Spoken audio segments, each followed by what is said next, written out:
Can you give me $100? On New Year's Day morning, my 8-year-old grandson, Ryan, suddenly visited our house. Walking through the falling snow without an umbrella, his tattered clothes were completely soaked. I want to pay the electricity bill because Mom's body is cold. Shivering from the cold, I couldn't believe the words that came out of my grandson's mouth. I hurried to my daughter's house, only to find that she was indeed cold and unresponsive. Why has this happened? After hearing the truth from my grandson, I decided to seek revenge on my son-in-law. I am Diane, a 60-year-old. I'm working part-time at a local supermarket.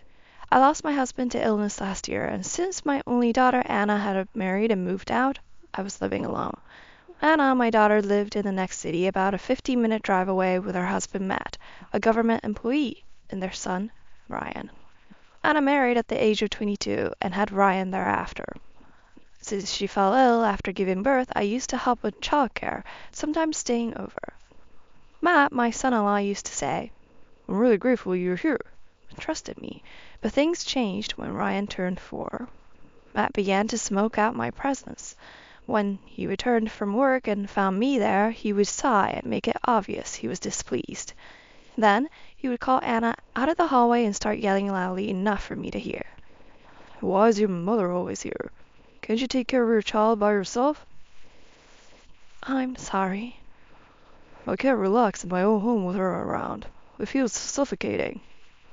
I was shocked and hurt to see Anna getting scolded because of me. However, I also reflected that maybe I had been too intrusive due to my love for my daughter and grandson. I should keep a reasonable distance for Anna's sake. I decided to convey this to them, but then Matt handed me my belongings and said, "We no longer need your help. Please don't come to our house anymore. It feels like we're being watched, and I don't like it." He rejected me clearly, with a fierce expression. "I understand. I'm sorry for making you feel that way without realizing it." I took my belongings from him and headed to the entrance. As I turned around to say goodbye, Matt pushed me forcefully, saying, "Leave quickly." I stumbled and fell. Without showing any concern or helping me, he just closed the door. Later that night, Anna called me. "Mom, I'm sorry. Maybe Matt was just tired from work." "It's okay. I may have been too presumptuous without considering his feelings." "That's not true. Matt really appreciates you." "Thank you. But from now on, I'll refrain from visiting your house. Come to my place if you have any troubles." Hannah replied sadly, "Okay," and hung up. I thought, this is for the best. They would get along better. After that, Anna started visiting me with Ryan occasionally when Matt was away at work. As time passed, Ryan entered elementary school. Anna started working part-time, and our meetings became less frequent, leading to a distant relationship with my daughter's family. Still, every year during the New Year's holidays, Anna and Ryan would come to visit.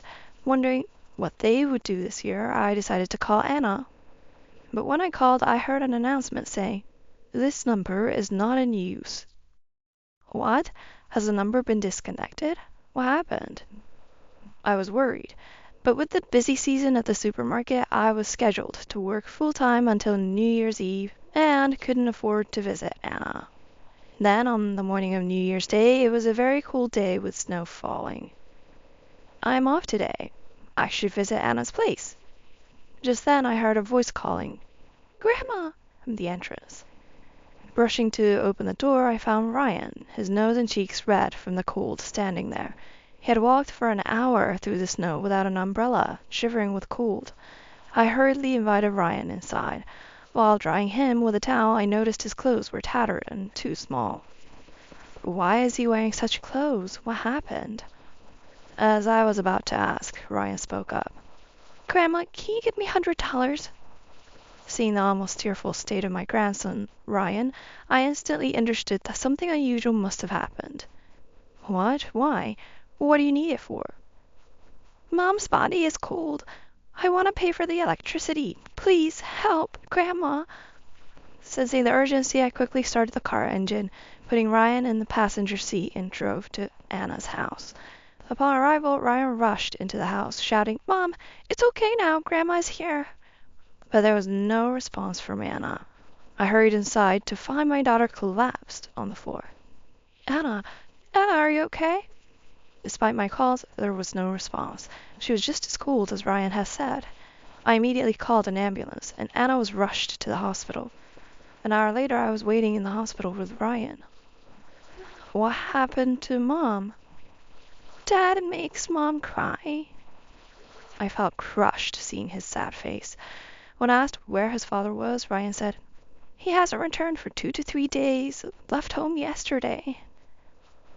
According to Ryan, Matt had been coming home less since Ryan started elementary school, and when I further asked Ryan about his daily life, I discovered an impossible fact. This is outrageous. Anna can't be treated like this. While I was trembling with anger, Ryan handed me something. Seeing it, I decided to go somewhere with it in hand. 3 days later, I called Matt to come over. "What do you need? Can't we just talk over the phone?" "It's important. I want to talk in person. Come over now." My firm tone surprised Matt, but after saying that, I hung up. "Why did you call me here? What's this all about? I'm tired from work too, you know." Matt, who came to my house reluctantly, fiddled with his smartphone and was visibly annoyed. "And because of you, Anna is gone." Shocked, Matt couldn't hide his dismay. "Gone? How?" "On New Year's morning, Ryan came to tell me, saying Mom's body is cold, and I want money to pay for the electricity." "What do you mean?" Ryan remembered what Anna said about getting warm if the electricity bill was paid, and he walked here through the snow. Matt, confused and panicked, muttered, "No way, that can't be true." "Why did it come to this? You have a decent job, and Anna was working part-time, right?" "I don't know. Maybe Anna must have spent a lot of money to herself." Infuriated by Matt's blame shifting, I was about to press further when his words stunned me. "Well, it's fine. I don't have to see that ugly face anymore. I feel relieved." "How can you say such a thing?" I wanted to slap him, but instead I showed him the video camera. "What's this about?" "Can you still blame Anna after watching this?" When the video from the camera was played, it showed numerous instances of how he had mistreated my daughter. Actually, Ryan had secretly recorded it. Ryan had acted with the sole intention of helping, saying, "I just wanted to help because Dad was bullying Mom." In the video, there were conversations between them, showing Matt not contributing to household expenses and even using Anna's part-time earnings for himself. Their conversations showed Anna pleading for a decent life for Ryan, but Matt would say, "All the money's for my enjoyment," and abuse Anna. Anna was left without any money to use freely, her cell phone disconnected, and eventually unable to pay even the electricity bill. According to my grandson, Ryan, there was food in the house, which they ate little by little, but my daughter Anna gave most of her portion to Ryan. She's an adult. She could have asked for help if she was in trouble, right? She didn't. So it couldn't have been that serious." Matt tried to make excuses with a snort. "You were the one who threatened Anna, weren't you? You said if she asked me for help, you would harm Ryan too." "Where's your proof? That's just your wild imagination." Matt dismissively seemed to be completely defiant, confident that no one would testify against him. "Anna told me everything. I know it all from her." "What? She's not even in this world anymore. You can say whatever you like, huh? Be careful or I'll sue you for defamation." Undeterred, I took out my smartphone and showed him a video. "This video was taken this morning. Take a good look." "What? No way. That can't be true." He looked closely at the screen, clearly shocked. The video showed Anna connected to an IV in the hospital, sitting up and talking to the camera. Anna had revived in the ambulance and, thanks to the doctor's efforts, was now in recovery, able to sit up and speak.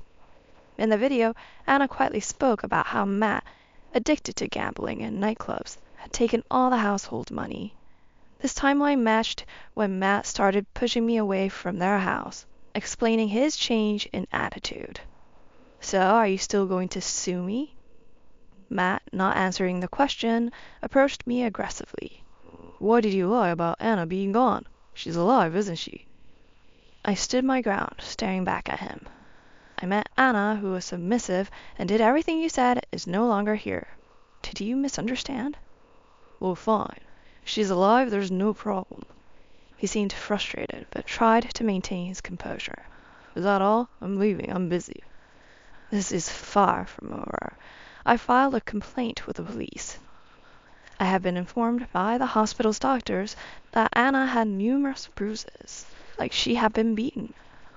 After seeing the video Ryan took revealing the abuse Anna endured from Matt, I didn't hesitate to file a complaint. "What? A police report? What am I supposed to do?" He paced around the room, visibly shaken. The reason for his panic was that Matt, a government employee, was actually an active duty police officer. "Why did you do that?" "After all that's happened, it's normal to consult the police. Haven't you encountered such cases in your job?" "If my boss finds out, I'm finished. Please, Diane, withdraw the complaint." He begged and even knelt before me. "It's too late. Even if I withdraw it, I've already spoken to your boss. They might decide on your punishment soon." After filing the complaint, I visited the department where Matt was assigned. The person who attended to me was his boss, who was shocked to hear about his behavior, saying, "I can't believe he would do such a thing." However, when I showed the video, the boss took the matter seriously and said, "I will report this to the higher-ups and consider disciplinary action." Wait. If I face disciplinary action, Anna and Ryan will struggle too, won't they?" His self-centered concern was astounding. "Unfortunately, what happens to you is of no concern to Anna and Ryan." "What do you mean?" "Anna plans to divorce you. It's only natural." Matt was taken aback, not expecting Anna to be so resolute. "There's no need to go that far, right? I'll apologize to both of them. Please, Diane, ask Anna to reconsider the divorce."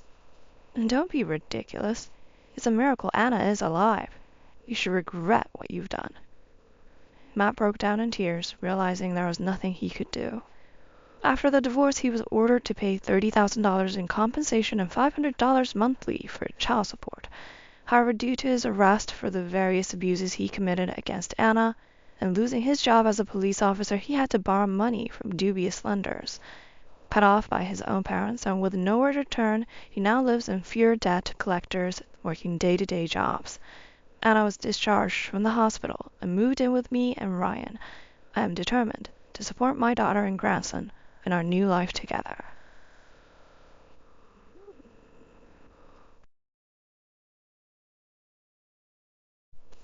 Yes, I want to do it. At the wedding reception, during the cake-cutting ceremony, a woman who works with the groom stormed in. "Stop it. This is our first joint task as a married couple." Faced with this unexpected turn of events, I, the bride, tried to stop her physically. "Let's just have fun freely." The groom, my husband, for some reason, calmly watched what was happening. "You've got to be kidding. I can't handle this."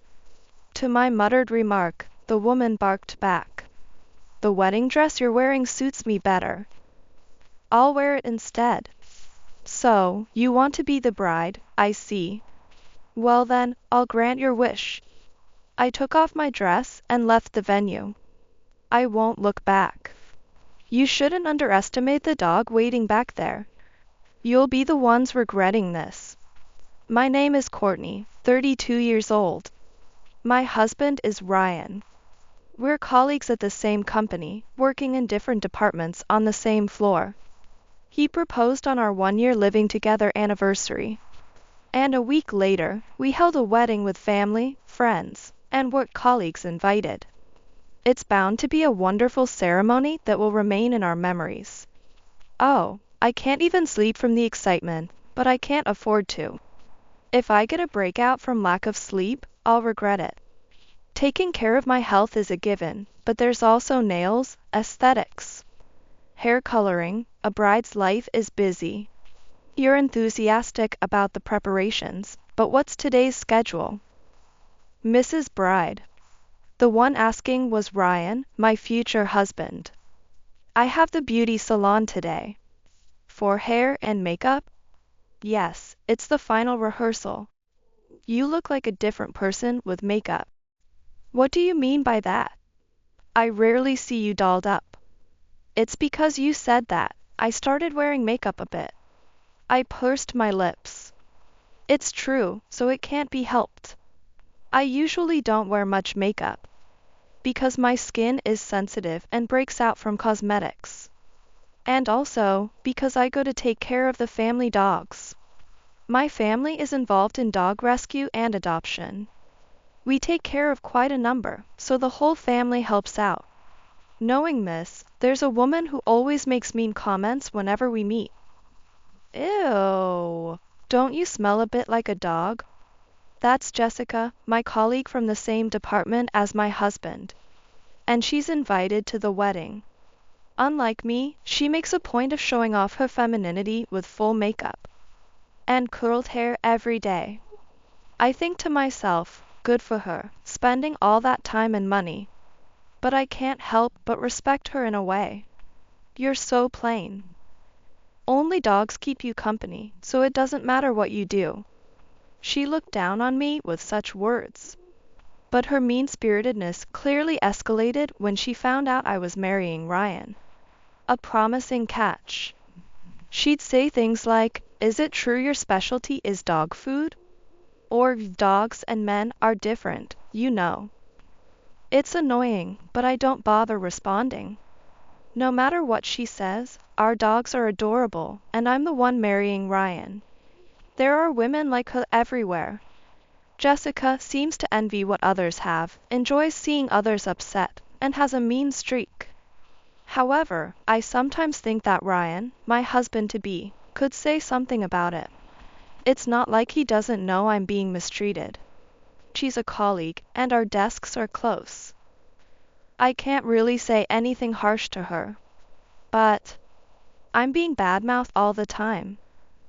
I didn't even want to invite her to the wedding. Don't say that. She's probably just jealous of you. Maybe. I decided to not sweat the small stuff and look forward to the wedding. The night before the wedding, Ryan went out for drinks. His friends were throwing a pre-wedding party. "I hope you don't drink too much," I said as I saw him off, a bit worried because he likes his drink. I decided to spend my last night as a single woman back at my parents' house with them and our dogs. The Chihuahua, which we had entrusted with carrying the wedding rings as the ring dog, wouldn't leave my side for some reason. "He must be sad you're getting married." To which my mother joked, "That's you, not him. I'll still come to take care of the dogs as usual." No, that would be unfair to Ryan. Besides, he doesn't like it much. He has had a fear of dogs since being chased by one as a child, and isn't very comfortable around them. When I come home, he's happy to go out drinking, so it's fine. Oh, is that so? Either way, you're always welcome here. My parents' kind words touched me, but the noisy play of the dogs kept the mood from getting too somber. All right, everyone, time to sleep. Who has a job at the wedding tomorrow? You can't mess up. Whether they understood or not, the dogs went back to their cages. I decided to go back to my place and get some sleep early, as I had preparations to start in the morning. Being late would be disastrous. I called Ryan because I was worried about him. "Courtney?" What's up?" "I was worried you might drink too much." "Huh? No way. Are you okay? You sound flustered." No. Nothing's wrong?" "Okay, then. I'm heading back to my place." "I'll head back too." "Huh? No, in a bit. My friends are holding me back." "Just don't overdo it." "Understood." His attitude seemed off, but at least he didn't sound drunk. I told the sleeping dogs, "I'm counting on you for tomorrow," and left my parents' house. On the wedding day, the Chihuahua, dressed with a bow tie, made its entrance. Despite the cheers, it walked proudly with the basket of rings in its mouth, charming even the staff at the venue. Except for one. How pitiful. Forcing that tiny dog to do tricks is cruel, Jessica said loudly enough for everyone to hear. I lifted the Chihuahua, showing off its proud face to everyone. A wave of applause followed. If only she could have held back just for today. Despite that, I managed to refocus, exchanged rings, and the ceremony concluded successfully with our vows of eternal love. The scene moves to the wedding reception, where I am preparing to make my entrance, keeping my dress but changing my accessories and makeup. Unlike the busy bride, the groom is just relaxing on a sofa. I thought about it and realized he's quite relaxed, holding a glass in his hand. Hey, what are you drinking? Champagne. Alcohol? You're kidding. I was astonished. We were about to make our entrance. Then, a staff member intervened, saying, "It's not uncommon. Grooms get nervous too. I have a speech at the end of the reception, so I'm drinking to loosen up."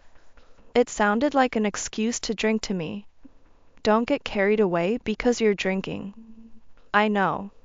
We entered the reception arm in arm, basking in the lights and applause.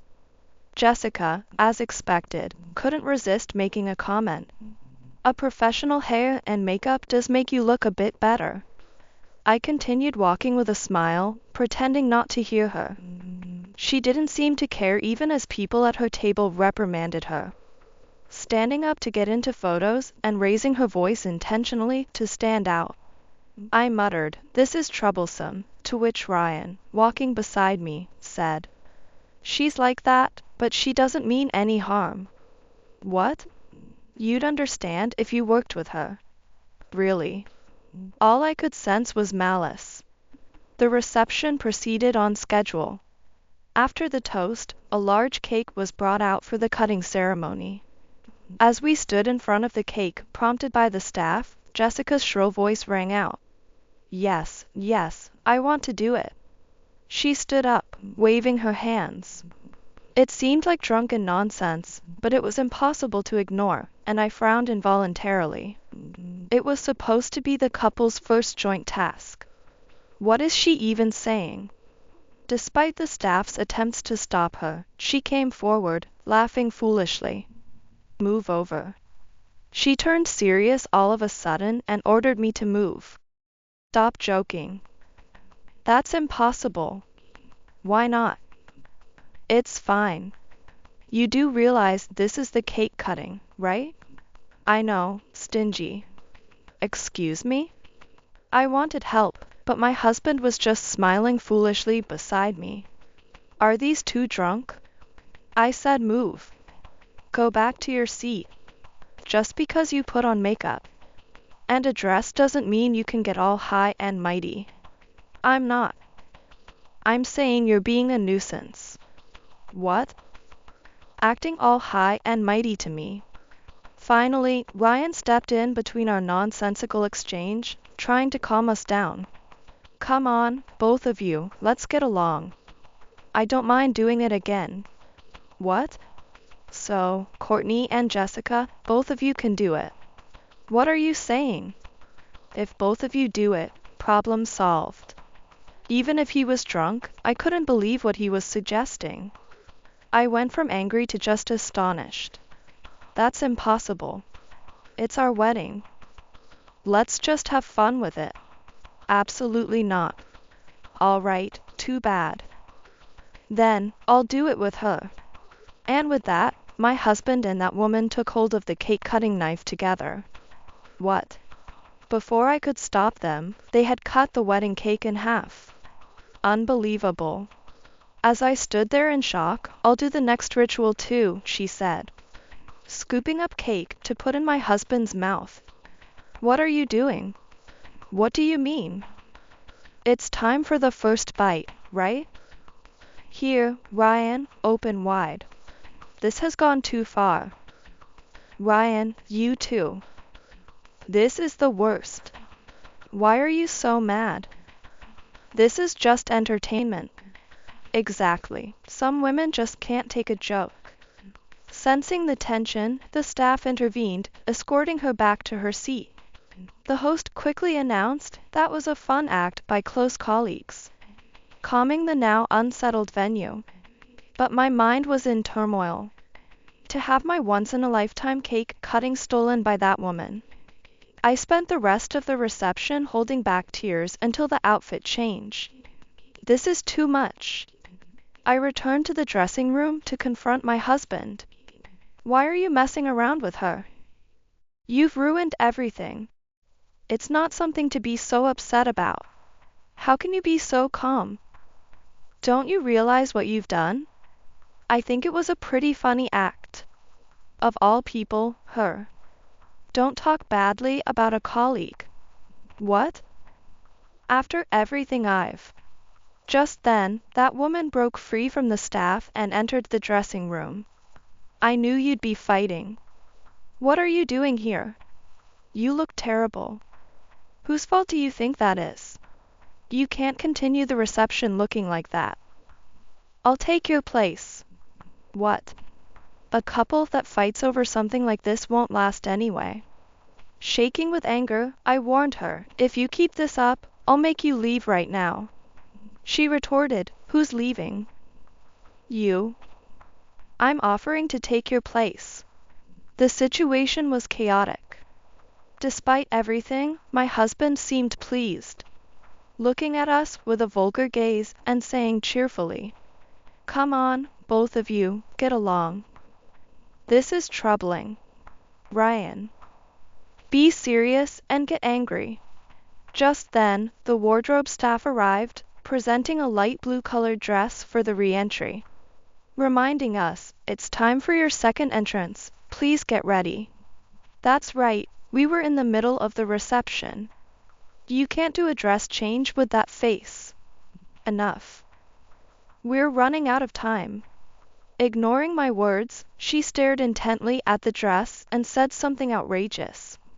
This dress would look better on me, don't you think? What? Ryan, what do you think? Well, I think it would suit you. See, I told you. I'll wear it. I reached my limit. Something snapped inside my head. I took a deep breath and said to them, then, please go ahead. What? I'm giving up the bride's role to her. What? Their faces froze, and their eyes widened in shock at my unexpected words. Just one request. To avoid confusing the guests, please make sure the reception follows the planned program. That's the only promise I need. Thinking I had given in, she returned with a smile. Okay, leave it to me. Just remember, switching brides was your idea. Don't you dare regret it. Understood. I'll say goodbye to my parents and then I'm leaving. It's truly regrettable to trouble the venue staff. It's unclear how far entertainment excuses can stretch. But given the circumstances, there's no other choice. It's frustrating not to wear the color dress I chose after numerous fittings. But I've completely lost the desire to stand beside my husband. I quickly gathered my things and left the dressing room. Don't worry, I'll make sure it's the best reception ever. Her laughter echoed, but I didn't look back. I didn't feel like returning home, so I went to my parents' house where the dogs are. The dogs, sensing I was upset, came to comfort me, as I was about to bury my face into their fluffy backs. The thick foundation and stiff hairspray made me want to shower. After washing off the makeup and changing into comfortable clothes, I looked at myself in the mirror. It felt like I had woken up. Maybe it's time to turn the tables? My phone rang in the distance. I knew exactly who it was.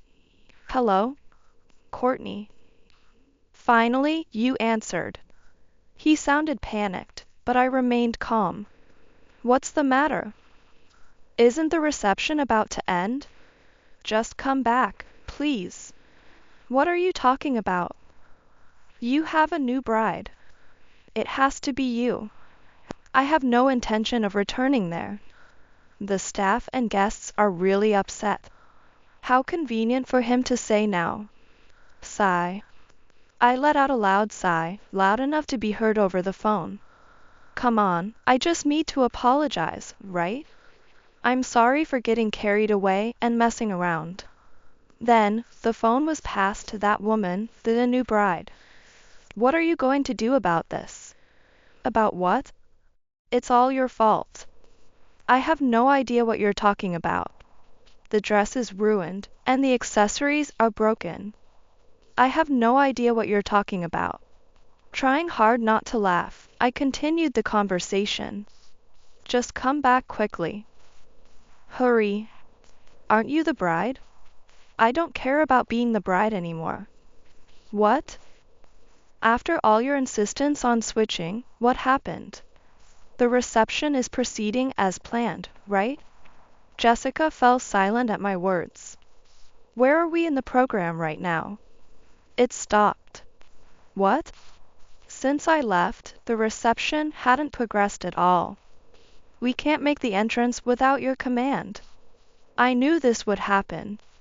I had asked our most loyal family dog, a retired police shepherd, to escort me for the re-entry. He's smart and serious, and was supposed to be waiting at the entrance of the reception venue. Not moving an inch, waiting for my stay command. That dog is big and looks scary. I fell and tore my dress, and now I have to pay for it. She freaked out on her own and then blamed our gentle and kind dog.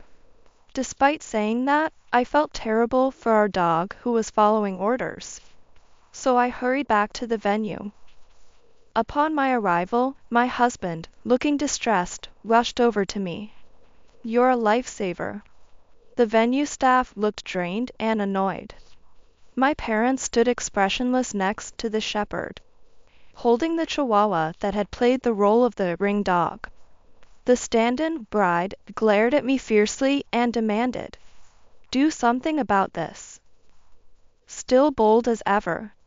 The dog is stubborn, and your parents are useless. It's the worst. The big dog is blocking the entrance, so the guests can't even leave. My parents could have given the command to the dog, but I decided not to mention that. Then, Ryan, trying to change the subject, said, "You washed off your makeup, huh? You're cuter without it." Hearing this, the stand-in bride blurted out, "What? You said you liked girls with makeup in bed last night. So, these two were involved. Absolutely ridiculous. Just keep the promise, okay?" "What promise?" We agreed the reception would proceed as planned. Next is the surprise entrance with the bride's command and the shepherd dog, right? You have to do that. The smart dog was waiting at the entrance, ready to follow my command, sitting upright, his eyes sparkling. If my husband or the stand-in bride tried to approach, he would bare his teeth. He won't move on my command, even though I've played with him a few times. I looked directly at the stand-in bride and encouraged her. "Go ahead, try giving the command, okay, let's go, in my place." Confused, she mumbled, "But, even if I say it." The cold stares from the venue staff, my ineffectual husband. And she, now sober and wearing a soiled dress, seemed almost comical. She begrudgingly apologized. "Since you've ruined the reception, you'll be responsible for paying for the dress, accessories, and everything else." "What?" "Of course." "Okay, but please do something about this dog." "I'm giving back the bride role." "I don't want it, thanks." I made it clear. "What?" "I promised. I said I wouldn't regret it. I don't want anything returned to me. I don't want either the bride or the husband." "Courtney?" "Wait a minute." I shook off his attempt to grab my arm. "Don't touch me, cheater. It's not like that. I was seduced and deceived. It was just a bit of fun before we got married. At that moment, the shepherd ran off. It must have been one of my parents who gave the command. No. Woa. Both the husband and she were so startled that they flipped over backward. Right then, the doors to the reception venue opened, exposing their pathetic state.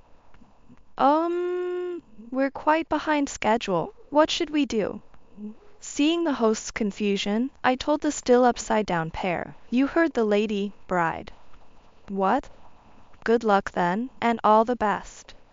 Feeling out of place in my bare face and casual clothes, I quickly made my exit, taking my parents and our dogs with me.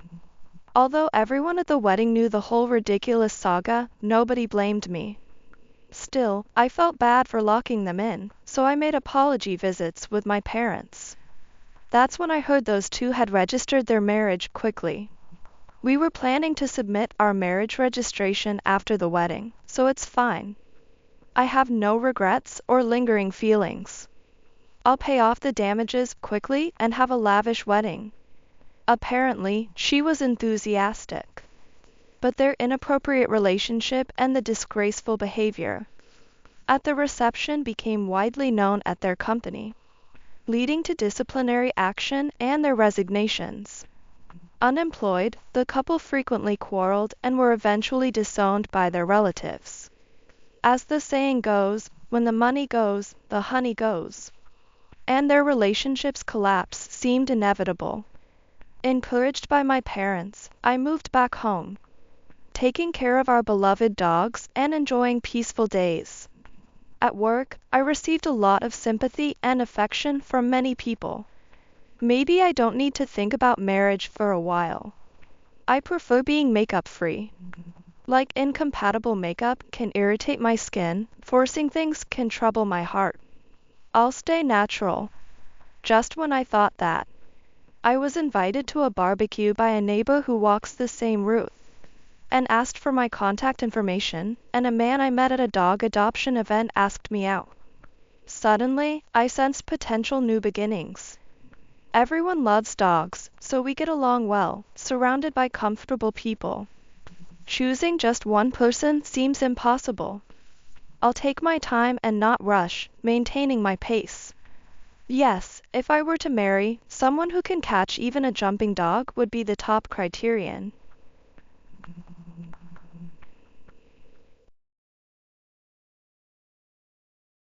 A penniless nobody who's no use is grounds for divorce.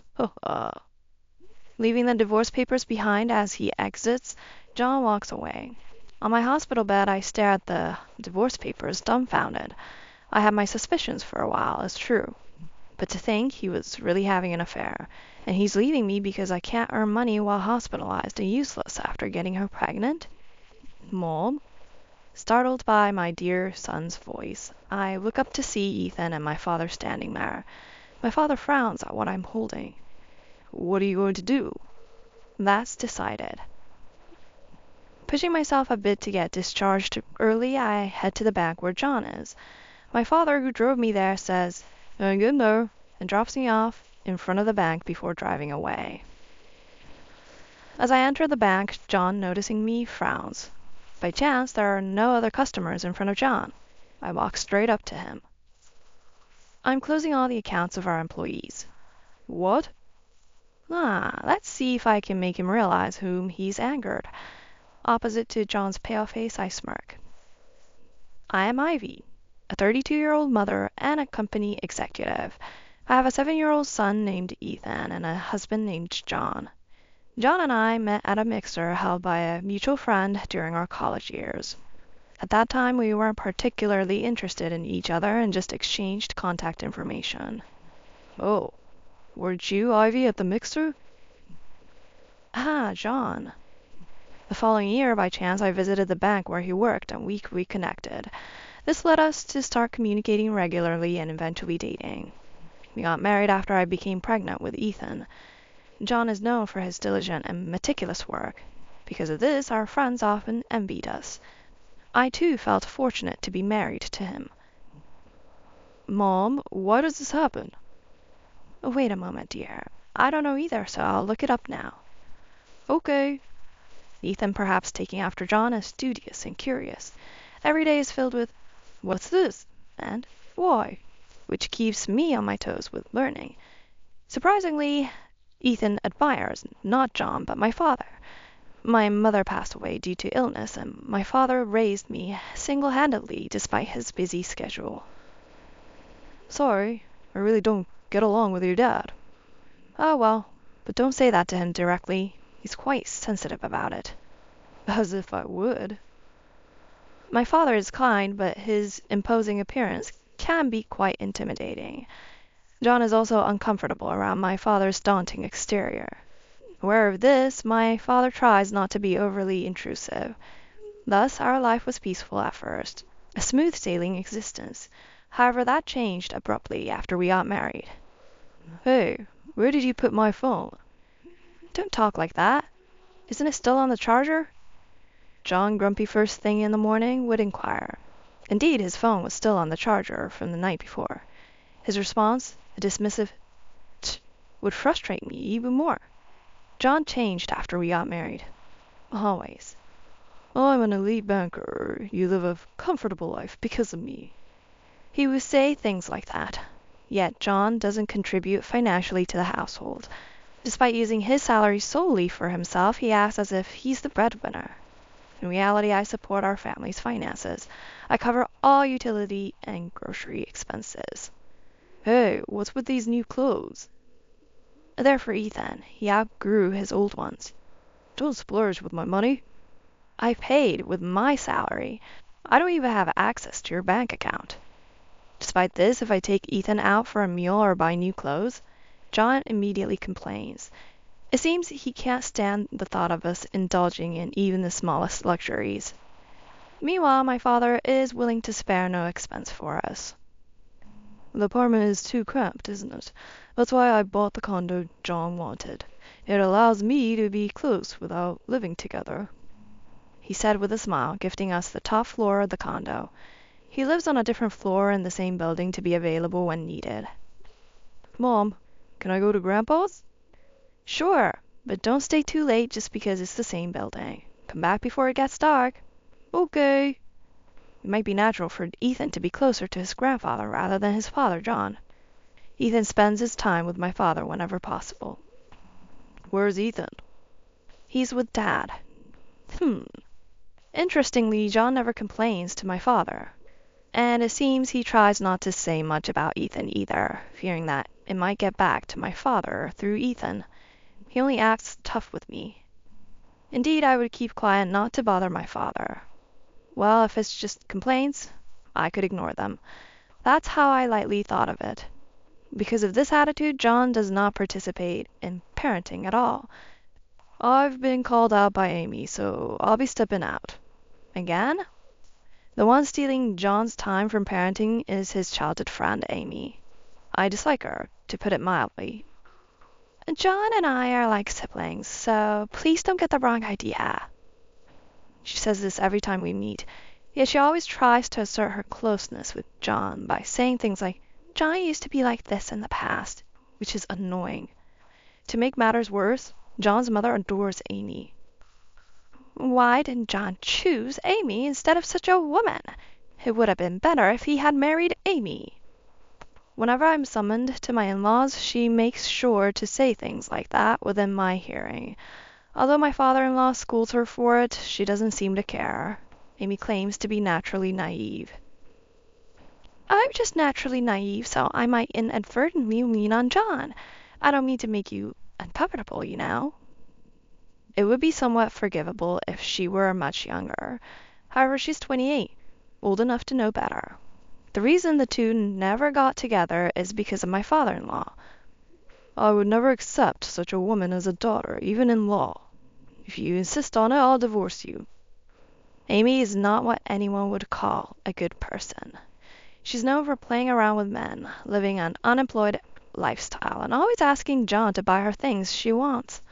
My father-in-law detests Amy and strongly opposed any relationship between them. I could never understand why my mother-in-law dotes on Amy so much. I apologize on behalf of my wife. You don't have to apologize, father-in-law. John is also to blame. He doesn't defend his wife when she's insulted, and instead he fraternizes with that woman. True to his words, John doesn't defend me from whatever his mother says. Sometimes he even laughs along. Grandma, why do you say such things? If Mom hadn't met Dad, I wouldn't have been born. Does that mean you wish I didn't exist? No, that's not what I meant at all. Ethan always stands up for me. Though he may not understand how children are conceived, he knows that it takes both parents to have a child. Since my mother-in-law adores her grandson, Ethan, she tries not to say such things in front of him. It seems John and she are alike in this regard, making me realize how parents and children can be similar. I have plans to drink with Amy tonight, so I'll be home late. Oh, is that so? Gradually, I start to wonder if we really need John in our lives, leading me to prepare for divorce. Ethan, sensing something, offers his help. If there's anything I can do to help, just let me know, he said, showing his concern for me. Just then, I was summoned by my mother-in-law. I didn't want to go, but she would call incessantly, affecting my work if I didn't comply. Your father isn't here right now, and we have no one to carry heavy things. So, could you buy some oil and bring it over? It seems my father-in-law is away on a business trip. I thought to myself that they could have just ordered online, but voicing that would clearly cause a commotion. Carrying heavy items after work left me exhausted. As I headed to the apartment in a daze, my body was thrown by a car. It seemed a car that ran a red light had crashed into me. The car that hit you fled the scene, and we are currently investigating. I was informed of this while lying in a hospital bed. For now, I left Ethan in my father's care as I would be hospitalized for a while. Having fractured my arm, I couldn't do much work. Worried about this, my father scolded me, saying, "Worry about your own health first." Ethan and my father, along with my father-in-law who returned home upon hearing the news, visited me frequently. John and my mother-in-law did not visit me at all. Well, that was within my expectations. I'm coming in. What? So I was surprised when John visited my hospital room. Sign this. He presented me with a divorce paper already signed by him. With that arm, you can't work. Now that you can't make money, you're useless to me. What are you talking about? Moreover, Amy is pregnant with my child. As stunned by his words, Amy is pregnant with John's child? I'm going to marry Amy, so sign this quickly. Saying that, John turned his back on me as if he had no further use for me. A penniless nobody who's no use is grounds for divorce, ha. Leaving the divorce papers behind as he exits, John walks away.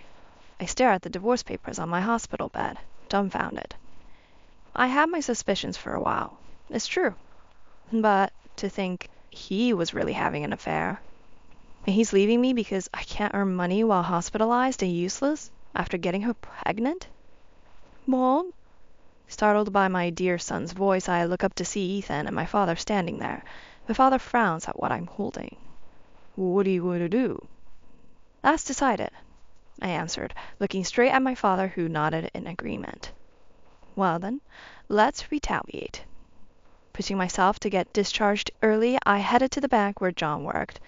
My father, who drove me there, said, "Hang in there," and dropped me off in front of the bank before driving away. As I entered the bank, John, noticing me, frowned. By chance, there were no other customers in front of John. I walked straight up to him. I'm canceling all the company accounts. What? John's expression said, "What are you talking about?"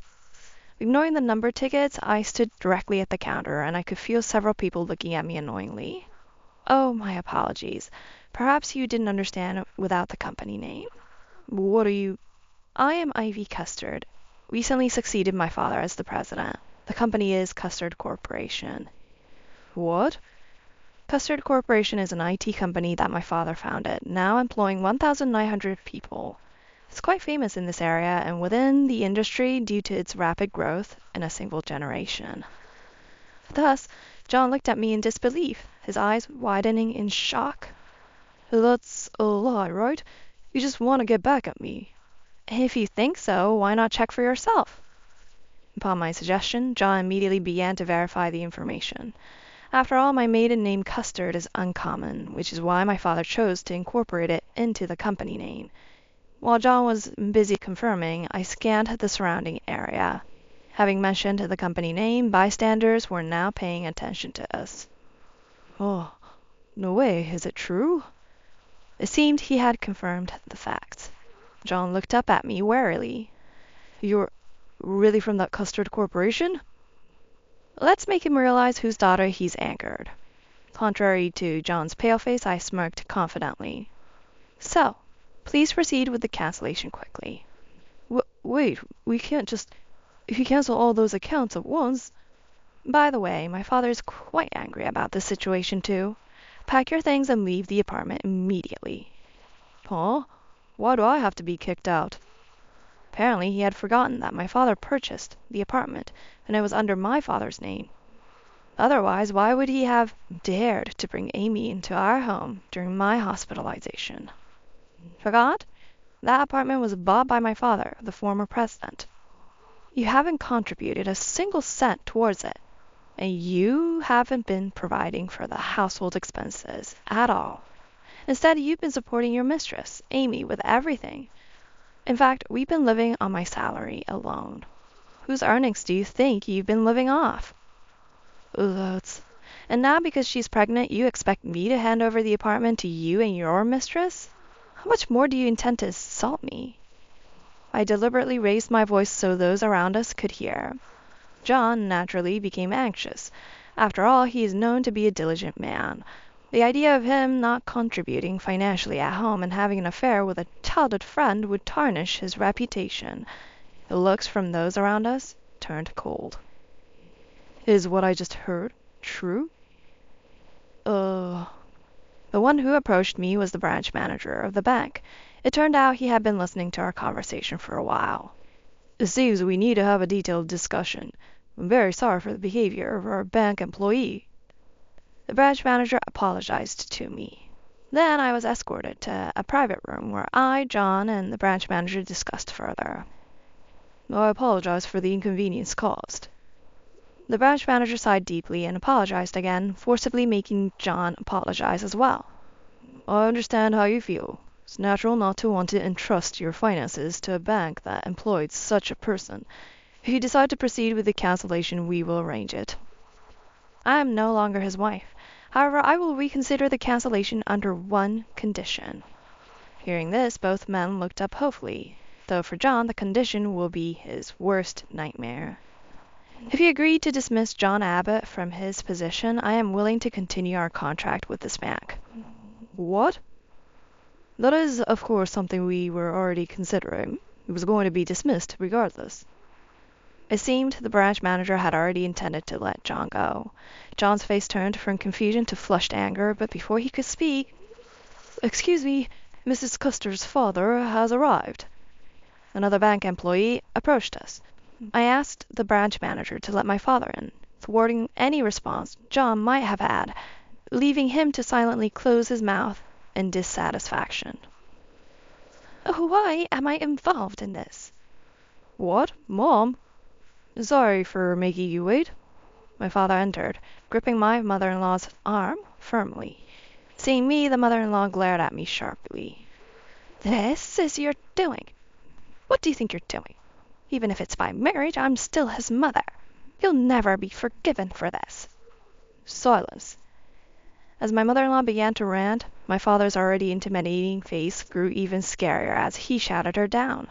This caused not just the mother-in-law, but also John to let out a short scream and fall silent. I know about the harassment you've subjected my daughter to, calling her for trivial tasks, making her buy and carry heavy items. Despite that, you never thanked her, and instead you made it known that you preferred your son's mistress Amy over my daughter. And John, far from defending her, you laughed. What does it mean when a child has to stand up for her? My father's voice of anger echoed through the bank. John tried to intervene, but he was silenced by my father's glare. And I'm aware that Amy was the one who hit Ivy. She's already been arrested by the police. Could it be that Amy would do such a thing? Acting surprised, are you? You were the mastermind." With another shout from my father, the mother-in-law was taken aback, while John seemed frozen in shock, having apparently been unaware. "You and your son are the lowest. Ivy, let's go." Yes. Prompted by my father, we started to leave. The branch manager followed us, repeatedly apologizing. Thinking that it might be all right to continue our contract with this bank manager, I heard John and the mother-in-law arguing loudly behind us. They seemed to be blaming each other, their voices carried outside, where bystanders and bank employees whispered. So what we heard was true. Just as planned. Yes, they reacted just as we expected, which helped. Following our plan, we left the bank laughing triumphantly. John was successfully fired, and thanks to the thorough investigation by the police, Amy was given a custodial sentence. The mother-in-law was also taken by the police after it was discovered she had incited Amy to hit and run in an attempt to eliminate me, on top of calling me out. "Mom, Grandpa, welcome back." "We're home. Thank you for looking after Ethan, father-in-law." "No problem. Seems you settled everything." After confronting John at the bank, I went to pick up Ethan from my father-in-law, who had been a great help. He found evidence that the mother-in-law had been conspiring with Amy and submitted it to the police. Thanking him for everything, he smiled and said, "You did well." My life became busier than ever as I took on more responsibilities as the new president of the company. My father also started a new company. "I've always wanted to start a new company." He was excited to pitch the role of president onto me, partly to prove John wrong. With both of us busy, my father-in-law took care of Ethan. It turned out that the mother-in-law's affair with her boss was the reason for the forced business trip. He took early retirement and moved into an empty apartment in our building. "I'm studying remote work now. I'm planning to have him work for the new company once he's ready. He seems very capable." After this ordeal, the fathers seemed to get along well, often visiting each other to share drinks and stories. As for John, he returned to an empty family home, having been driven out by his own actions. Unable to find re-employment in the banking sector due to the rumors my father and I had spread, John was left in a situation where no one was willing to hire him. Consequently, he was forced to pay alimony to me through loans. Now his days are consumed by relentless part-time work as he tries to make ends meet, having come to us pleading but being unanimously ignored by our family. Once rumored to have a promising career ahead with prospects of becoming a branch manager, John's fall from grace was steep. "When I grow up, I want to be like Grandpa." This ordeal has deepened Ethan's admiration for my father, viewing him as a hero who rescued us from the malicious actions of John and my mother-in-law. "Then, will you take over for Grandpa someday?" "Yes." My father was overjoyed at Ethan's willingness to carry on his legacy, spurring me on to work even harder, not to be outdone by him. Eventually, both my company and my father's business found their footing and stabilized. "Oh, Mom, welcome back." "Oh, you're home. Well done today." Returning home exhausted, I was greeted by my father-in-law, who had prepared dinner. "I helped too today." "Is that so? That's great, Ethan. I'm looking forward to dinner." Praising Ethan for his efforts brought smiles all around, and my father returned home shortly after. The four of us enjoyed dinner together, a stark contrast to the disarray in John's life. John's situation worsened as he accumulated more debt and eventually became involved with loan sharks, with rumors suggesting a dire end for him. His family home was sold to repay his debts, leaving his mother with nowhere to go but under a bridge, as spotted by acquaintances. "By the way, I received an apology letter from Amy's parents. They're good people, and they'd like you to read it." "If you say so, I will." According to the letter from Amy's parents, she gave birth in prison. They've taken the child into the care and moved far away to ensure Amy wouldn't rely on them after her release, expressing deep apologies to me. It was clear that Amy's parents were good people, and I hoped the child would grow up to be like them, not their parents. Amy, now with nowhere to return to, was left to confront her actions in solitude. Years later, our family no longer suffers from John's presence, and Ethan barely remembers him, effectively erasing him from our lives. "I've decided to take over Grandpa's company." "If that's your decision, I won't oppose it." Ethan chose to inherit my father's toy company, where he's valued for his innovative ideas. "Maybe it's time to consider handing the company over to Ethan sooner than expected." With a plan for retirement in the countryside, my father looked forward to a peaceful life, while I sought a successor to teach and potentially retire early myself. Contemplating this new path, I continued to dedicate myself to my role as president, envisioning a future where I too could embark on a new journey. "Nicole, open up!" I shouted, pounding on the door that wouldn't budge, as if something was placed outside. Then I heard Nicole's chuckling from the other side of the door. "That's what you get punished for trying to play mom with me." Nicole seemed to have walked away. I remember telling Daniel on the phone this morning that she was going for a 3-night, 4-day trip. Daniel was also away on a rare business trip and wouldn't return for another 4 days.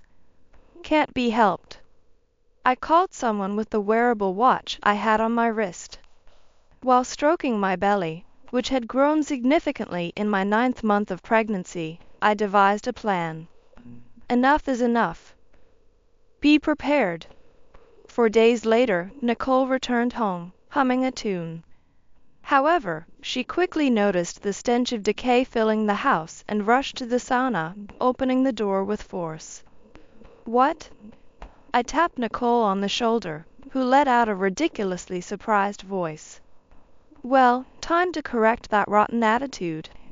My name is Rachel Morris, a 35-year-old office worker. I continued working even after discovering my pregnancy, but I recently took maternity leave in my 9th month. I am currently enjoying some brief free time. I met my husband, Daniel, 4 years ago, and we got married last year. We just celebrated our first wedding anniversary a month ago, so we're newlyweds. Daniel is 45, 10 years my senior. He's a very kind man who always puts me first. Daniel has a daughter from his previous marriage, Nicole. In fact, Daniel is divorced, and Nicole is his child with his ex-wife. Considering my age, I wanted to get married as soon as possible, but to his adult daughter, the idea of her father remarrying was probably awkward. Nicole, who was very friendly, seemed happy to have me as a big sister. But we decided not to marry while she was still a student, and instead deepened our relationship by going out on dates 2 to 3 times a week. We got married after she started working and moved out. 3 months after our marriage, I found out I was pregnant, and Daniel and I were enveloped in happiness. However, Nicole became cold after learning about my pregnancy and started to look unhappy whenever we met. Maybe she disliked the idea of having a much younger sibling. Although she said she was happy to have a big sister, it was a bit sad, but I couldn't help it. I tried to endure it, telling myself that, but soon I couldn't keep saying that anymore. I'm home. I quit my job, so. One day, suddenly, movers arrived at our house with Nicole. Without even glancing at me, stunned, Nicole cleared out the room we had prepared for the baby and moved her things in. "Wait, what do you mean?" "That's right, I quit my job, so I have no money. I've decided to move back in from today." I was speechless at her selfish behavior. I needed to contact Daniel right away. As I thought that and reached for my smartphone, Nicole quickly snatched it from my hand. "No telling Dad, okay? I'll explain to him." Nicole said this and called Daniel herself. Then she began an astonishing explanation to Daniel, who answered the phone. "You know, I was bullied at work, and Rachel said it'd be okay if I quit and came back here. So I made a bold move and moved back. Sorry for intruding on your newlywed life. I'll try to find a new job and place as soon as possible, so I won't be a bother." After explaining this, Nicole hung up and turned a very mean look towards me. I was convinced by her expression that Nicole was lying. I wonder if Daniel believed her. I felt anxious about our future life. When Daniel came home, he asked me about Nicole's call from the afternoon in the bedroom. I complained that not only had I never discussed work with Nicole, but I was also very sad that she took over the baby's room that we had prepared.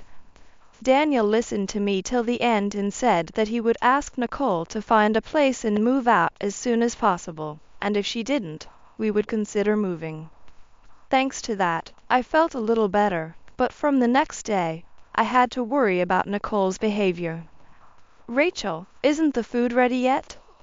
We agreed that we'd prepare meals for the family for breakfast and dinner, but everyone's on their own for lunch, right?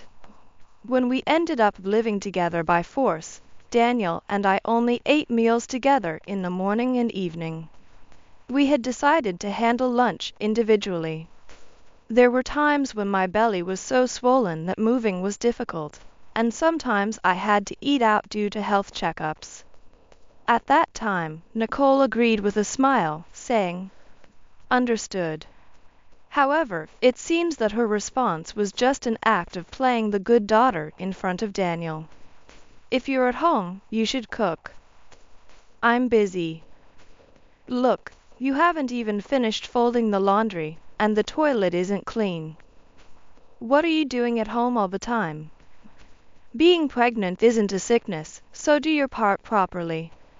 It takes me time to move around because my belly is heavy." "Since you're always at home, you could help out too." "Huh?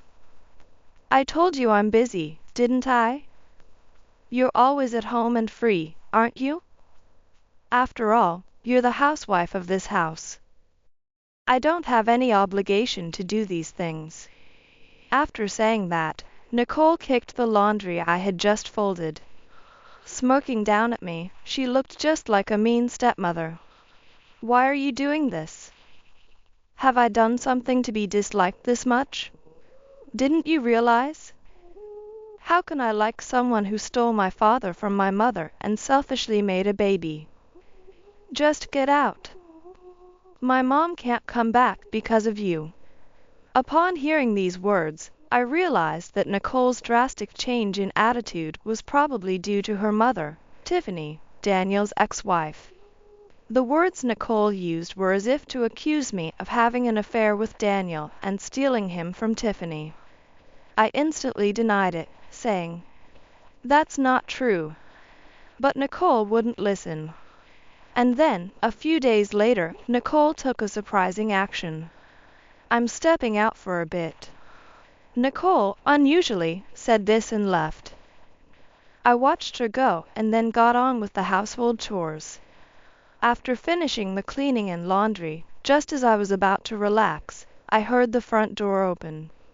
I wondered if Nicole had returned home early. With that thought, I turned my gaze toward the living room door. What? I had assumed it would be only Nicole, but the person who entered from the living room door wasn't just her. The woman was clearly around my age, or rather, older. She was dressed youthfully, but she seemed to be around the same age as Daniel. Observing her resemblance to Nicole, I had a bad feeling and stood up from my chair. "Excuse me, are you a relative of Daniel's?" I asked, trying to keep my composure, to which Nicole and the woman both directed a vulgar smile at me. Then the woman approached me and looked down triumphantly. "Hello, homewrecker. My name is Tiffany Reed. I'm Nicole's real mother and the woman loved by Daniel." Her way of speaking sent a chill down my spine. Enjoying my reaction, Tiffany continued to talk to me. "Well, now, I've lent him to you for the time being. Since you've taken his seed, maybe it's time for you to disappear?" Daniel must have reflected on his actions by now. "What do you mean?" "I mean, I'm coming back to this house, so you need to leave." Tempting Daniel while he was just sulking, you really thought it through. But unfortunately, I'm the only one Daniel loves. I had heard from Daniel that Tiffany Reed had cheated and left the house. And I met Daniel about 3 years after their divorce. There's no reason for someone who just returned to insult me as a homewrecker. That's the situation. Rachel, when can you leave? Tomorrow? I brought a divorce form for you. Saying this, Nicole placed the divorce form in front of me and said, I'm going to stay at Mom's tonight. Then left the house. I could only stare blankly at the two of them. Months passed, and Nicole was quiet. I was cautious, but didn't receive any harassment.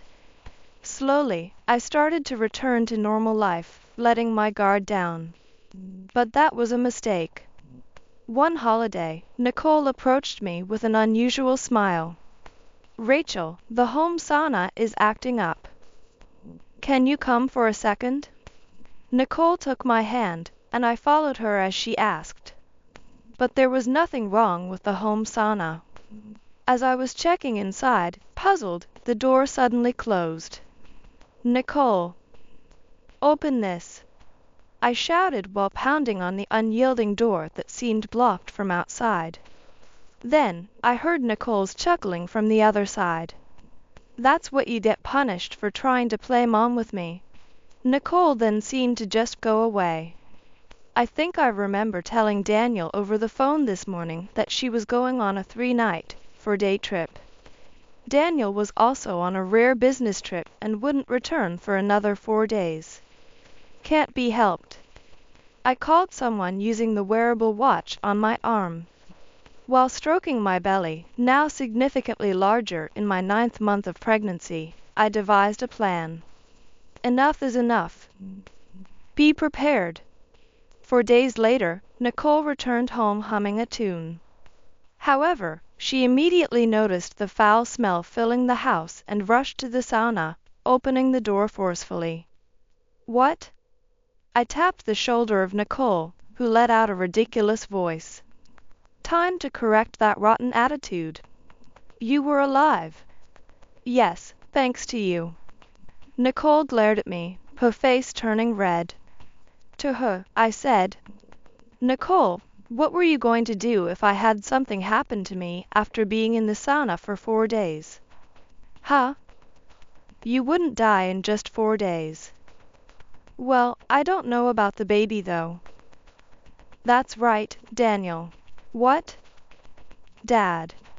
As I called out to the living room, Daniel appeared from around the corner. Approaching with a face like an angry deity, he wasn't mad at me, but he looked very scary. Dad. Why are you here? What about work? I came back as soon as Rachel contacted me. The business trip was supposed to be with 4 people, so I asked to leave early. Rachel, don't do something that'll affect Dad's career. You're the one who caused this situation. Daniel's shout echoed in the room, and Nicole visibly jumped.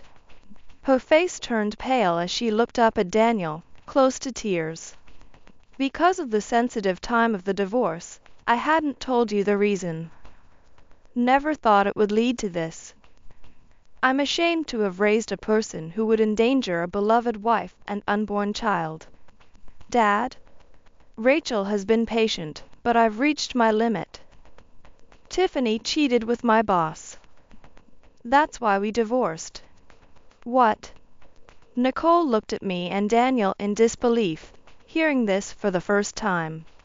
Sighing, Daniel responded, I met Rachel years after the divorce. It's impossible for her to be the reason for our divorce. But Mom, let me guess, she was dumped by her boyfriend and now wants to be taken care of, right? Daniel said this decisively and made a phone call. Despite his angry expression, he spoke with a very gentle voice on the phone. Ah, it's been a while. Are you well? I heard from Nicole. I've come to my senses too. I'd like to talk about the future. Can you come over to the house now? A high-pitched voice could be heard from the other end of the line. I immediately realized who he was calling. About 5 minutes later, Tiffany Reed, carrying a lot of luggage, entered our house with an air of ownership. From the way she entered without ringing the bell, it seemed she had been given a spare key by Nicole. Long time no see, Daniel. finally realized your mistake? Oh, Rachel, you're still here? Please leave quickly. We're going to live as a family without any outsiders from now on.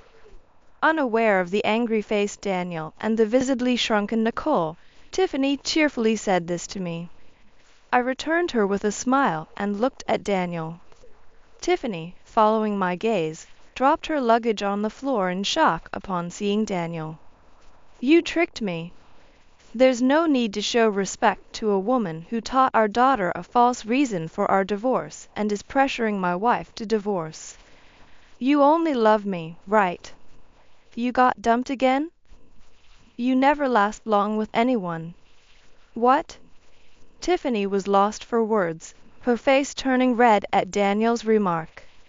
In fact, Daniel had always been aware of Tiffany's whereabouts. It wasn't that he had hired a detective. Tiffany's parents regularly provided him with information, understanding that her actions were erratic and not wanting to disrupt Daniel's remarriage or Nicole's development. From the beginning of their divorce, they had been sharing information about Tiffany with Daniel. Tiffany apparently had a pattern of quickly moving in with men she caught and then moving on to the next man's house when they broke up. Daniel seemed reluctant to let Nicole meet Tiffany, but since Nicole loved her mother, he respected Nicole's wishes until she learned the truth. Nicole, you seem to have followed in your mother's footsteps, getting involved with a superior at work. How do you know that? The company you entered is part of our group. A little investigation reveals everything. Nicole was speechless, her face turning pale. I was surprised by this new information, but even more shocking revelations were to come. By the way, you two seem to have similar tastes in men. What do you mean? Daniel showed Tiffany his phone. Tiffany's face contorted with rage, and she stormed over to Nicole and slapped her. It was you who stole my boyfriend. What? What do you mean? Don't play dumb. Because of you, he lost his job, ran out of money, and I had to leave my house. That man was your boyfriend? But, Mom, you said you were living alone and still loved Dad. Daniel has money, so I just used him as a temporary shelter. And I was being nice to you for that. Useless girl. That's a lie. It can't be. The situation was completely unexpected, and I was speechless. The house became a chaotic mess with an enraged Tiffany and a crying Nicole. Just then, the doorbell rang. Ah, they're here. Sorry, Rachel, could you answer it? Of course. I followed Daniel's request and opened the door to find an elderly couple. They introduced themselves as Tiffany's parents and greeted me. I quickly greeted back and led them to where Tiffany and Nicole were in front of the sauna room. Tiffany, what are you doing? We've reached our limit. Mom, why are you and Dad here? Daniel contacted us. Tiffany's mother said this and grabbed Tiffany's arm tightly. Tiffany's father slapped her as she tried to pull away. He looked down at a stunned Tiffany with a cold gaze. We're taking you to a relative's house. Don't even think about coming back here. No, not that house. No, I refuse. You don't have the right to refuse. No. Tiffany's scream echoed through the house. Her father grabbed her arm and then dragged Tiffany out. The house, quiet after the storm, was filled only with Nicole sobbing. Dad. I'm sorry, I didn't know. I'll be good from now on. Aren't you apologizing to the wrong person? What? Nicole froze at Daniel's words, seemingly not understanding the gravity of the situation. I stopped Daniel, who seemed ready to yell again, and turned to Nicole with a smile. Seeing my smile, Nicole appeared slightly relieved.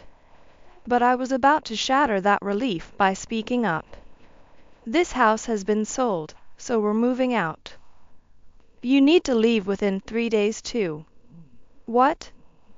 What do you mean? Exactly what I said. There's no way I can leave within 3 days. Nicole sent a pleading look to Daniel for help. However, Daniel remained silent. It seemed she finally realized that I was serious. She turned pale and clung to me desperately. Hey, I'm sorry. I'll apologize, so let me stay in the new house. Just until I find a place. I'll even take care of the baby that's coming. I'd rather die than live with someone who put me and my unborn child in danger and hasn't even apologized until now. Take care of the baby? That's a joke. But how could you? Nicole collapsed onto the floor and started crying. Despite looking down at her, I didn't feel even a shred of pity. Her actions were too unforgivable. I'm thoroughly disappointed in you. I thought you were more considerate of others. What would have happened if I hadn't returned? You would have had to carry an unforgivable sin for life. Rachel is kind enough not to report you to the police. You should be grateful for that and spend your life reflecting on your actions. Rachel. Her eyes briefly lit up with hope, probably thinking her tears would sway me. However, my decision not to report her to the police was not out of consideration for her. I wanted her to understand that, so I spoke up. It's not out of sympathy or anything. I just didn't want my child to be born with a criminal sibling. Otherwise, I would have reported you immediately. I don't even want to see your face right now. After saying this in one breath, Nicole burst into tears. I felt nothing for those tears and squatted in front of her to continue speaking. You know, I'm sure you'll get married and possibly have children in the future. Only then will you truly realize the horror of what you've done. I'm looking forward to it. Huh. I must have been smiling, which only increased her fear. Nicole turned from pale to ghostly white and trembled. Well, we're going back to our new home. We probably won't see each other again, but take care. If you're not out in 3 days, I've asked a company to dispose of everything inside. We left Nicole there and returned to our new home. Afterward, Nicole packed only what she needed and was forcibly evicted when the deadline arrived. Rumors of her affair with her boss and resignation had spread in the local area, leaving her friendless. Nicole was living in an internet cafe, working day jobs. Occasionally, calls from Nicole appeared on Daniel's phone, but he never called back, eventually saying he'd change his number. Despite hiding the reason for the divorce, Daniel was shockingly rejected by his daughter's betrayal. Tiffany Reed was taken by her parents to work as a live-in worker on a remote island's ranch, tirelessly working from dawn to dusk, with no phone to escape. Tiffany's parents planned to move to the island after retirement, marrying her off to the rancher's son and never letting her leave the island. While I felt a bit sorry for them, I wanted them to atone for hurting my loved ones. Daniel was initially down, but gradually regained his spirits upon learning our baby was a boy. Every day, while putting his ear to the belly, he says, "It's Daddy. Which will it be, baseball or football?" Basketball and volleyball are also good options. Speaking like this, it's very heartwarming. Recently, he even got a promotion and a significant pay raise. When I see him determined to work hard and earn well so as not to deprive the child of anything, his eyes shining with resolve, I feel that despite the hardships we faced this time, I am truly glad to have married this person. As for me, I was actually in labor, balancing the excitement of meeting our baby and the fear of unknown pain. I gave Daniel instructions while waiting for the taxi, distracting myself with thoughts of the baby's face. The baby's name wasn't decided yet, but I had a feeling it would come to us as soon as we saw the face. "The taxi's here." "Can you walk?" "Yes, I'll try." I stood up, holding my belly. This was the real challenge. We got into the taxi during a lull in the contractions, watching the passing scenery. "I'll be right beside you." "Hang in there." "Daniel." "Thank you." Feeling his hand in mine, I felt an incredible sense of security and expressed my deepest gratitude. I knew that whatever happened in the future, we could face it together. I felt this premonition of happiness as I went into labor.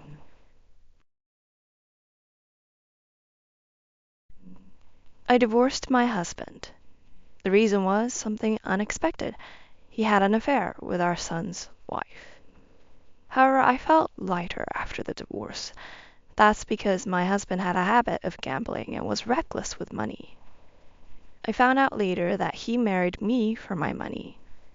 Originally, my entire family worked in the medical field, and I'm no exception. But when we got married, my husband quit his job. And when our son got injured and was hospitalized, my husband...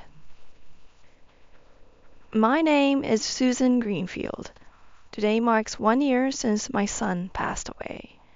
I'm currently looking through my son's childhood albums, lost in memories. This story is about my time with my deceased son and my ex-husband. I'm currently 54 years old, working as an emergency medical technician at a university hospital. Despite the high salary, my job comes with very few days off.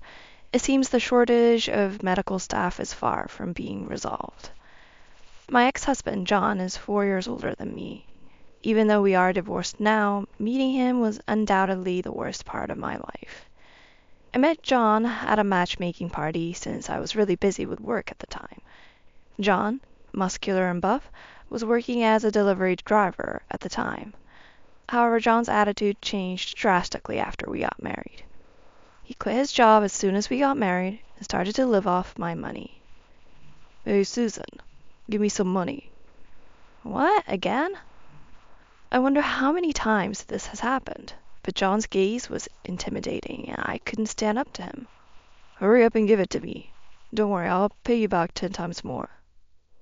Saying that, my husband probably left the house to go gambling. As soon as he returned, he opened the front door with a loud noise. "Damn it, that slot machine must have been rigged." I cautiously spoke to my visibly irritated husband. "Did you lose again?" Then my husband glared at me and said this. "Isn't it obvious? I lost all the $300 you gave me." Ever since we got married, I've been living as if I'm walking on eggshells every day. He hasn't been physically abusive, but his harsh tone of voice is enough to instill fear. I've thought about divorce countless times, but I didn't want to worry my son, who had just become a doctor. My son, David, is a 27-year-old intern this year. Coming from a family entirely in the medical field, it seems he has dreamt of being a doctor since he was young. He went to 6-year college and is now working hard every day at a general hospital. Recently, it seems my son has found someone he could call his fiancée. At least until the wedding is over, I'll try to hold on. With that thought, I go through each day planning to divorce John someday. But my husband's actions and words only escalated. I have a night shift today, so I'm leaving now. Then my husband approached me in his pajamas. What? Without saying anything, my husband just stared at me, so I asked. "You haven't finished the laundry yet, have you? Also, the bath hasn't been cleaned." My husband coldly said that to me. What he said was almost enough to make me faint. I work as a doctor and also take care of the household chores. In contrast, my husband is unemployed. He doesn't help around the house at all.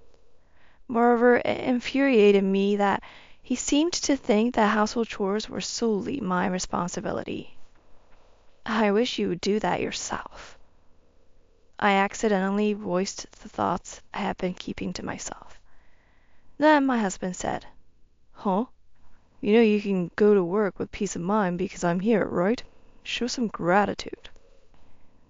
His retort, which could be seen as a snapback, left me more astounded than angry. I need to go now. You should just take care of it. Also, I won't be coming back tonight because of my night shift.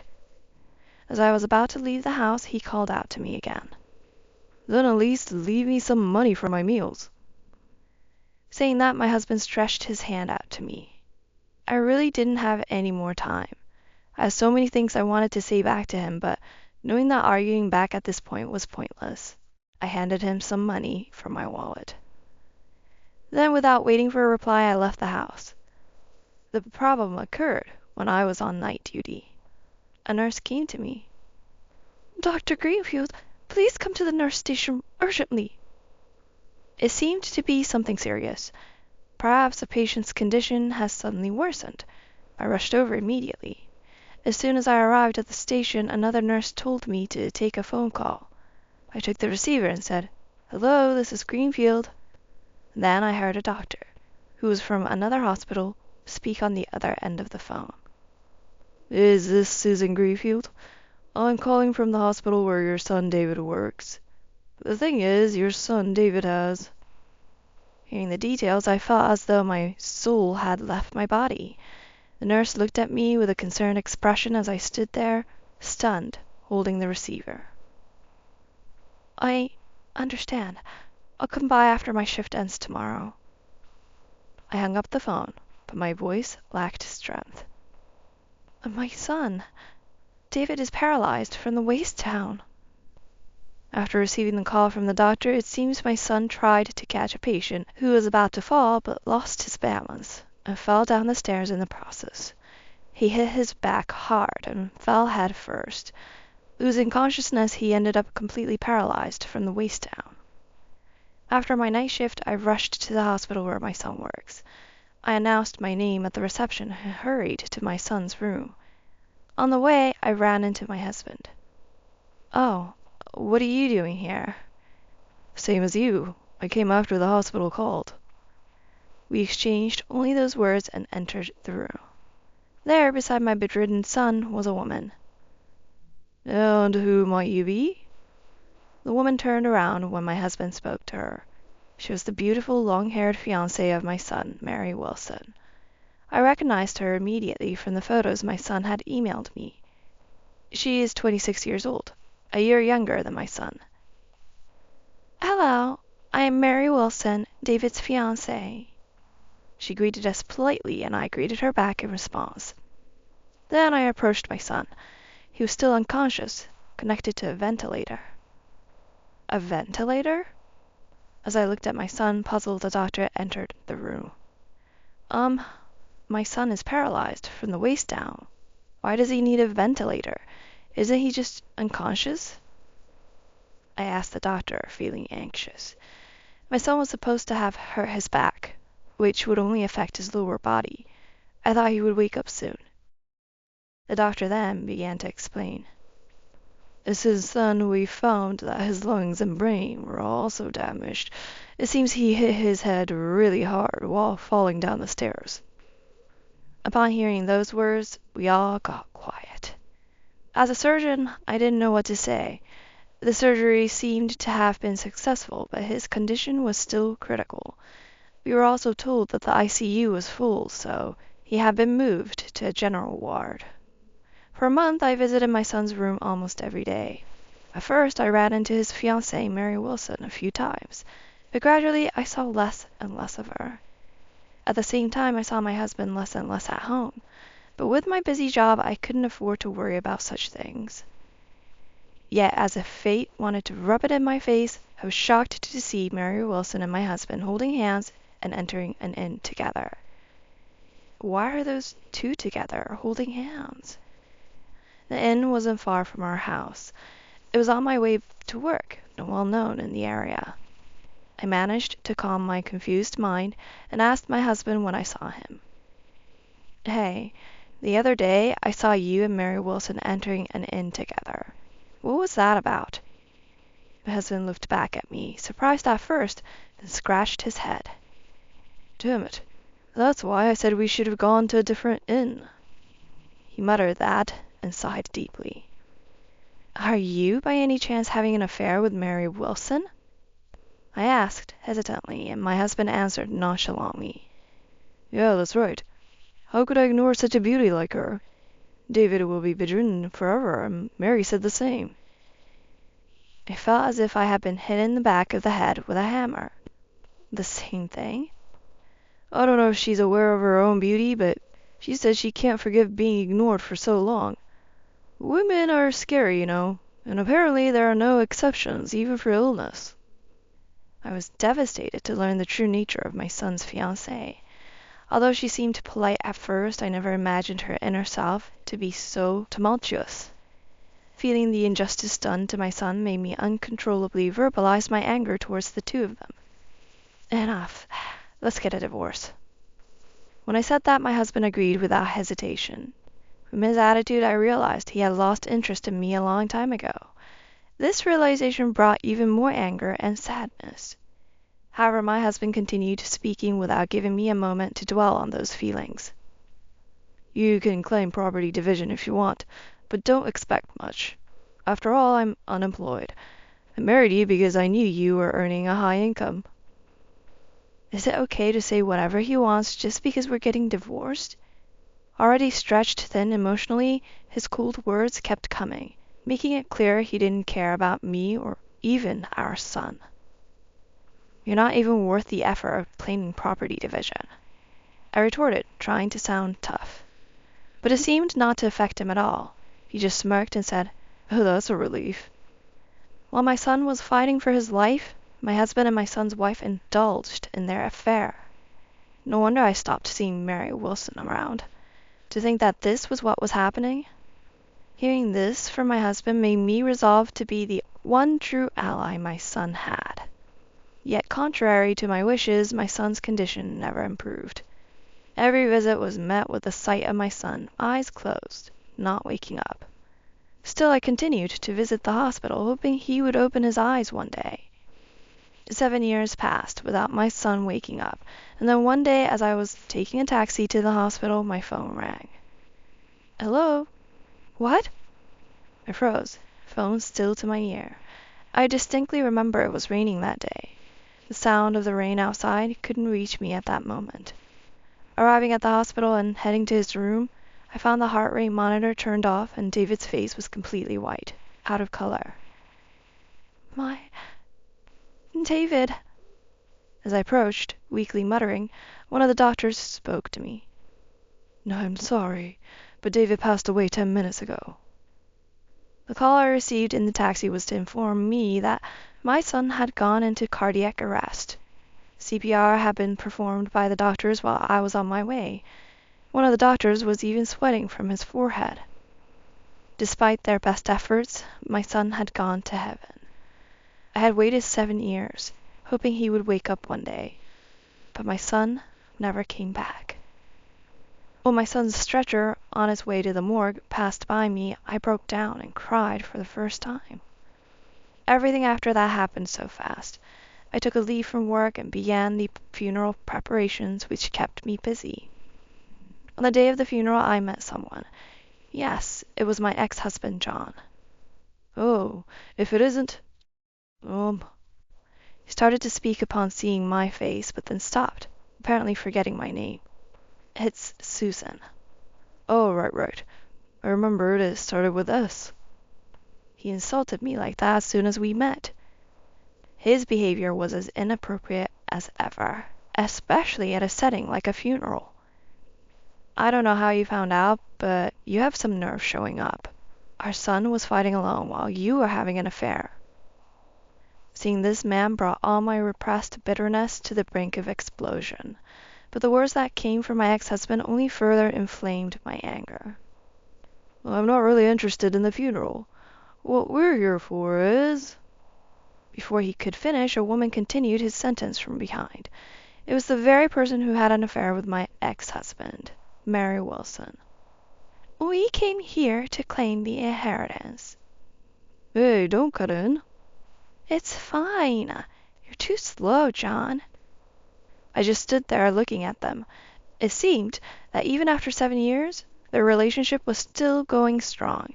and they were even flirting in front of me. Enough, both of you.